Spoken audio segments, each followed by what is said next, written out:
Friends, आप सभी को मेरी राधे राधे। कैसे हैं आप सब? कमेंट करके ज़रूर बताइएगा। और मैं वेलकम करती हूं आपके अपने YouTube channel Saanvi blogs life of housewife में। तो फ्रेंड, जो भी चैनल पे पहली बार आए हैं और जिन्होंने अभी तक चैनल को सब्सक्राइब नहीं किया है, प्लीज़ वो चैनल को सब्सक्राइब कर लें। तो फ्रेंड्स, अभी जो टाइम हो रहा है वो है सुबह के 5 और आज मैं 4:30 बजे ही उठ रही थी। और उठने के बाद अपना सुबह का जो रूटीन होता है उसे फॉलो किया और चाय वगैरह पीने के बाद मैं आ गई हूँ अपने द्वार पे। थोड़ी फ्रेश जो हवा होती है सुबह सुबह की बहुत ही अच्छी लगती है और शरीर को भी बहुत बेनिफिट देती है। तो फ्रेंड्स, ये देखिए अभी सूर्य भगवान निकले नहीं हैं और ये है बाहर का लोकेशन जो कि बहुत ही खूबसूरत लग रहा था। तो फ्रेंड्स, सुबह का जो टाइम है बिल्कुल देखिए कितना शांत इलाका है, कोई भी नज़र अभी नहीं आ रहा है यहाँ पे। तो अभी मैंने चाय वगैरह अपनी बना ली है और पी भी ली है साथ साथ, और बाहर थोड़ा मैंने घूम फिर के अब चलते हैं घर की तरफ, क्योंकि मेरे बेटे को स्कूल भी जाना होता है तो मुझे नाश्ता बनाना है उसके लिए। तो अभी घड़ी में बज चुके हैं 5:45 और मैं फटाफट अब लग जाऊंगी नाश्ता बनाने के लिए। और आज मैंने उसके लिए मतलब रोज मैं भुजिया पराठा या पूड़ी भुजिया यही देती हूँ, लेकिन आज मैंने सोचा कि चलो आज मैं इसको सब्जी बना के दे देती हूँ। तो आज मैं सब्जी में बना रही हूँ आलू प्याज और टमाटर की सब्जी। तो फ्रेंड्स, आलू जो है वो मैंने बहुत ही बारीक बारीक काटे हैं ताकि जल्दी से मतलब ये सब्जी बन के रेडी हो जाए।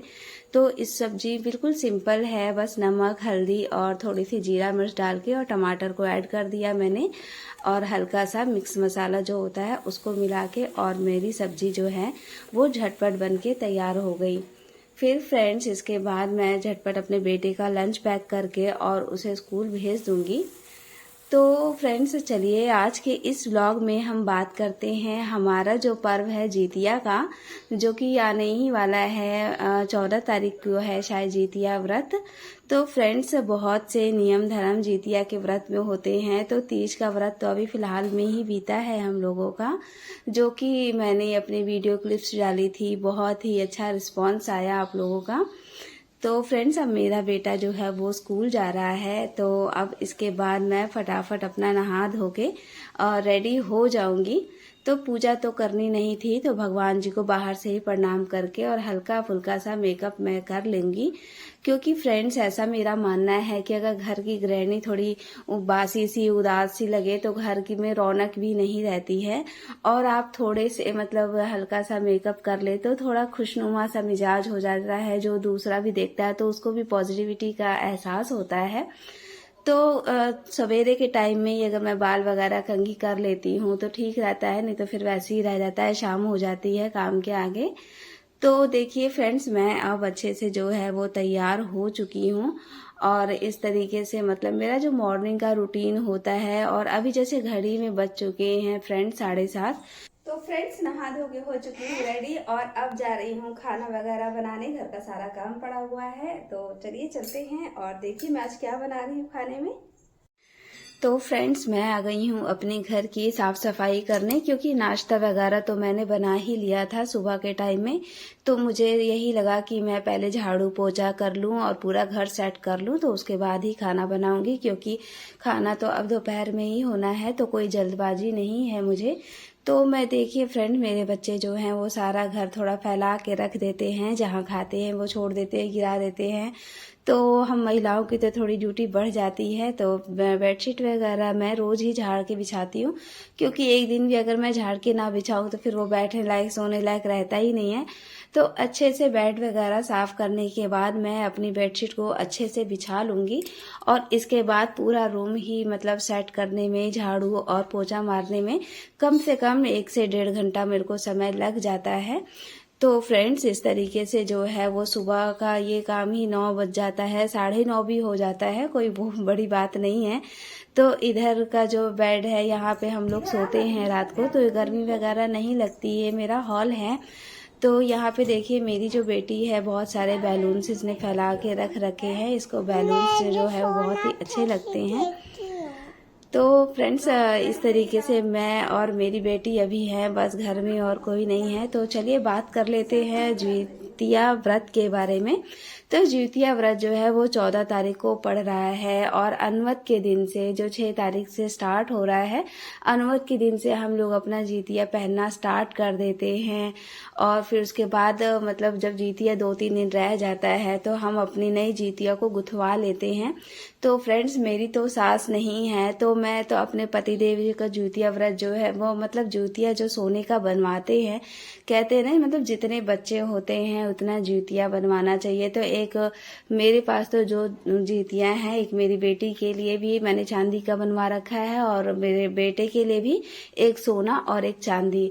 मतलब अगर आपका बच्चा है तो आप सोना और चांदी दोनों जितिया बनवाइए।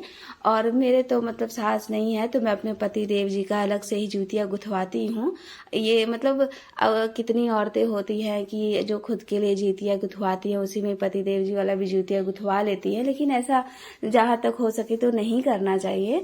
तो जितिया का जो गुथवाते हैं वो अलग, तो मेरी तो चाची हैं, मैं उन्हीं को ही अपना जितिया इनका वाला दे देती हूँ, तो वो पहन लेती है, क्योंकि चाची भी माँ के समान ही होती हैं। और फिर इनके बाद जब वो पूजा पाठ कर लेती हैं, चढ़ा लेती हैं, तो वो मेरे को दे देती है, तो मैं इन्हीं के गर्दन में डाल देती हूँ या फिर अपने ससुर जी के गर्दन में जितिया का मतलब डाल देती हूँ। तो फ्रेंड्स, इस जो जितिया का गुथवाने से जो रिलेटेड अगर आपके क्वेश्चंस होंगे तो मतलब ये मतलब जितना मेरे को पता है हमारे यहाँ जैसा होता है तो वो मैं बता देती हूँ। तो फ्रेंड, जितिया के एक दिन पहले क्या होता है कि हमारे यहाँ उठंगन बनाते हैं। जितने घर के सदस्य होते हैं उतने उठंगन बनते हैं, उससे एक एक्स्ट्रा ही बनाया जाता है। जैसे कि अगर 3 सदस्य हैं तो 5 उठंगन बनते हैं, जोड़ा नहीं बनाते हैं। तो फ्रेंड्स, कहीं पे खस्ता बनता है, कहीं पे कुछ बनता है, तो मेरे यहाँ ठेकुआ टाइप में बनता है। तो उसको फिर हम लोग रात को अपना खाना वाना खाने के बाद, सबको खिलाने के बाद चील्हो सियारों को रात को देते हैं और उसके बाद फिर किसी का भी खाना पीना नहीं होता है। फ्रेंड्स, जितिया का जो व्रत होता है बहुत ही कठिन व्रत माना जाता है, तीज से भी ज़्यादा। लेकिन फ्रेंड्स, आपको जितना तीज के व्रत में मतलब फील होता है उतना जितिया के व्रत में फील नहीं होता है। और आज ये देखिए, ये मैं रेसिपी बना रही हूँ, चने की दाल का पिठा है ये। और चने की जो दाल है वो मैंने सुबह के टाइम भिगो दी थी, तो अभी जैसे 10 बज रहे हैं तो मैंने फटाफट अपनी तैयारी कर ली है, सारे मसाले वगैरह पीस लिए हैं। और इसके बाद जो है वो मैं अपने चने की दाल भी जो है उसको पीस के अच्छे से इसको फेंट लूँगी और फिर मैं अपना पीठा बना लूँगी। तो फ्रेंड्स, चलिए, बात हो रही थी जितिया व्रत के बारे में। तो जितिया का जो व्रत होता है उसमें आप अपना जितिया गुथवा लीजिएगा और उसके बाद एक उठंगन आपको मतलब वो साइड से जरूर देते हैं, जो कि बेटे को पहनाया जाता है और गुथी हुई जितिया को खुद पहनते हैं चढ़ाने के बाद। और फिर एक धागा भी दिया जाता है जो कि हम गंगा मैया को वो समर्पित कर देते हैं धागा। तो जितिया यहाँ पे तो गुथाई फ्रेंड्स 40 से 50 रुपए भी लग जाता है। तो हर साल जितिया गुथवाते हैं और जो पुराना वाला धागा निकलता है वो हम लोग अपना गंगा जी में ही डाल देते हैं। तो जितिया के दिन फ्रेंड्स, हमारे यहाँ का ऐसा नियम होता है कि जिसकी सास नहीं होती है वो नई कोरी साड़ी पहनती हैं चढ़ाने के बाद, और जिसकी सास हैं उनका कोई मतलब नहीं है, वो अपनी धुली हुई साड़ी भी पहन सकते हैं। तो मेरी सास नहीं है, तो हर साल मैं जितिया के दिन अपनी एक नई साड़ी खरीदती हूँ स्पेशली, क्योंकि कोरी साड़ी पहनने का ही नियम होता है। तो फ्रेंड्स, अगले दिन जो पारण के समय होता है तो कहीं पे तो कुछ होता है पारण।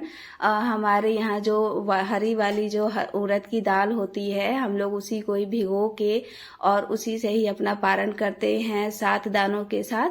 और वो 7 दाने और 7 दाने मतलब 14 दाने हम लोग चील्हो सियारों को पहले देते हैं और फिर उन्हीं 7 दानों से अपना पारण करते हैं।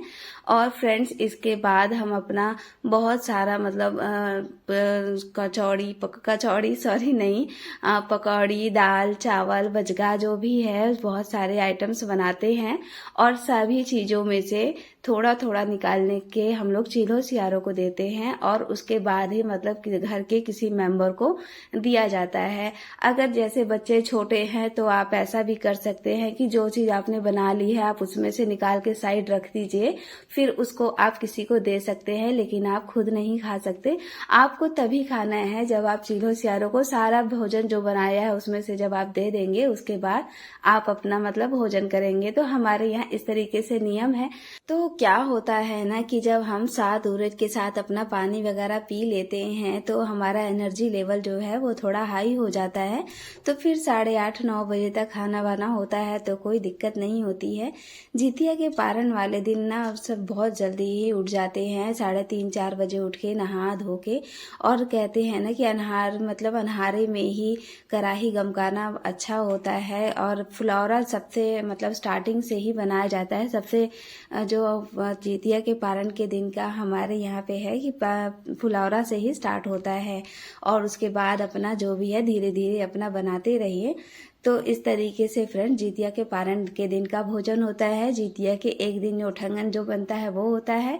और जितिया के दिन फ्रेंड्स पानी पीना तो बिल्कुल ही मतलब खराब माना जाता है, नहीं पानी पीते हैं। और कहते हैं ना कि तीज से भी ज़्यादा ना जितिया मतलब भले आप तीज में पानी पी लेते हैं, मैं पी लेती हूँ 12 बजे के बाद तो, लेकिन जितिया में मैं पानी वगैरह नहीं पीती हूँ, क्योंकि ना ऐसा हमारे यहाँ बोलते हैं कि जो पति होते हैं वो थोड़े रौद्र टाइप में होते हैं, इसलिए तीज का व्रत ज़्यादा लगता है। और जो बच्चे होते हैं वो मासूम होते हैं, इसलिए माँ ज़्यादा मतलब परेशान नहीं होती भूख प्यास से।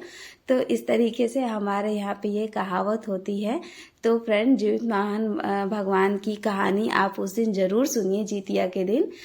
नहीं आती है तो अपनी माँ से, अपने मतलब किसी से भी, और वो सब कुछ भी पॉसिबल नहीं है तो मोबाइल पे सुन लीजिए। तो मैं तो अपनी मम्मी से ही जितिया व्रत की कहानी सुनती हूँ, और इसके साथ साथ अपनी एक अंगूठी वगैरह जो गंगा जी मेरी चाची वगैरह जाती हैं उनको मैं दे देती हूँ। तो वो जब जितिया की कहानी सुन के वो अंगूठी फिर मैं पहन लेती हूँ।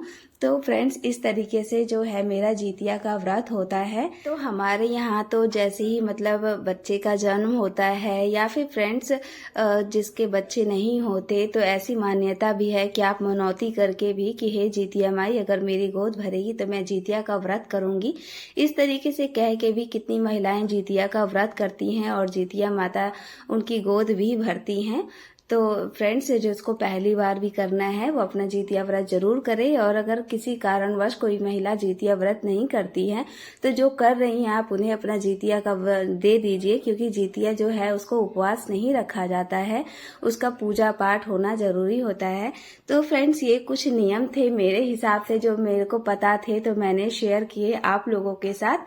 और देखिए फ्रेंड्स बात करते करते जो मेरा पीठा है बन के देखिए कितने अच्छे से तैयार हो गया है, और बिल्कुल ठंडे होने के बाद मैं इसको देखिए कितने आराम से इसको निकाल रही हूँ। तो मेरे पतिदेव जी की बहुत दिन से मतलब ख्वाहिश थी कि ये पीठा खाने की, लेकिन एक गलती ये हो गई कि उनको तो खाना था मतलब आलू वाला और मैंने बना दिया है चने की दाल वाला।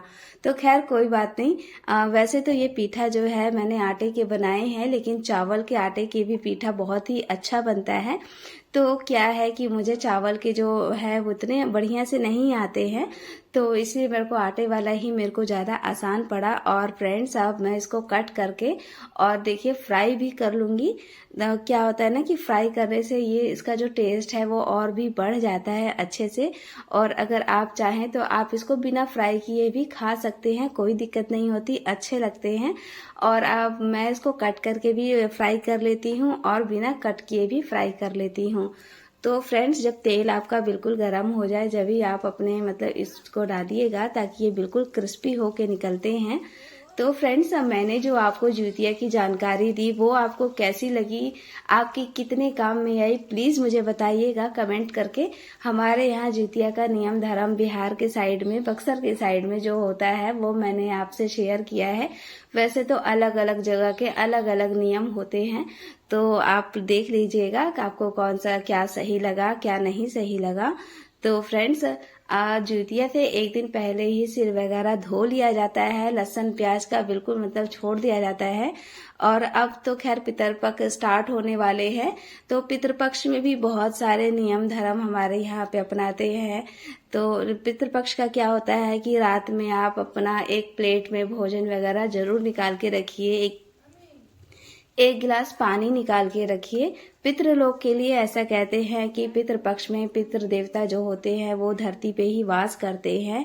और फ्रेंड्स, इसके अलावा हमारे यहाँ लहसुन, प्याज, सरसों का तेल, ये सब मतलब हम लोग जिसके पिता नहीं होते वो मतलब इसको अवॉइड करते हैं, लेकिन जिसके पिता होते हैं वो हमारे यहाँ कुछ भी अवॉइड नहीं होता है। लेकिन मेरे पापा जी के लिए ये सब जो है मैं अवॉइड करती हूँ। तो रह गई फ्रेंड पूजा पाठ की बात, तो जो पितृ पक्ष में पितृ लोगों को जल वगैरह चढ़ाते हैं तो वो तो पूजा नहीं करते हैं, लेकिन जो नहीं चढ़ाते जैसे हम लोग हुए जिनके पेरेंट्स हैं वो अपना पूजा पाठ कर सकते हैं। तो फ्रेंड्स, ये थोड़ी सी जानकारी थी पितृपक्ष को लेकर। और अभी फ्रेंड्स घड़ी में बज रहे हैं 1:30 और मैं आ गई हूँ अपने द्वार पर से कपड़े उतार लेती हूँ क्योंकि सूख चुके हैं।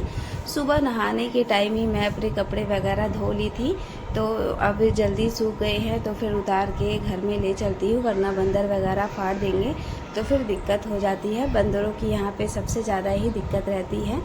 तो बेडशीट वगैरह सुबह के टाइम ही धोई थी तो वो भी सूख गई है और नई बेडशीट मैंने बिछा दी है। तो अब फ्रेंड 6 तारीख से हमारा पितृ अनवत स्टार्ट हो जाएगा। तो अनवत का भी मतलब होता है खीर वगैरह बनाते हैं। और ये देखिए यहाँ पे मेरे बच्चे अपना लगे हुए हैं खाने में। तो फ्रेंड्स, मेरा आज का ब्लॉग आपको कैसा लगा प्लीज़ मुझे कमेंट करके जरूर बताइएगा। आशा करती हूँ कि आप सभी को मेरा कमेंट, मेरा ब्लॉग पसंद आया हो, मेरी दी हुई जानकारी आप लोगों को पसंद आई हो। और मतलब कमेंट कीजिएगा कैसा ब्लॉग बना था। और यहाँ पे मैंने अपने बेटे को अब खाना वगैरह दे देती हूँ। ये लोग ऐसे ही एक एक उठा के खा लिए थे हाथ में। तो फ्रेंड्स चलिए अब मिलते हैं अब अपने अगले ब्लॉग में। तब तक आप सभी लोगों का बहुत। तो फ्रेंड्स, आज का मेरा ब्लॉग यहीं तक का था। कैसा लगा प्लीज़ बताइएगा। तब तक आप सभी का बहुत बहुत धन्यवाद।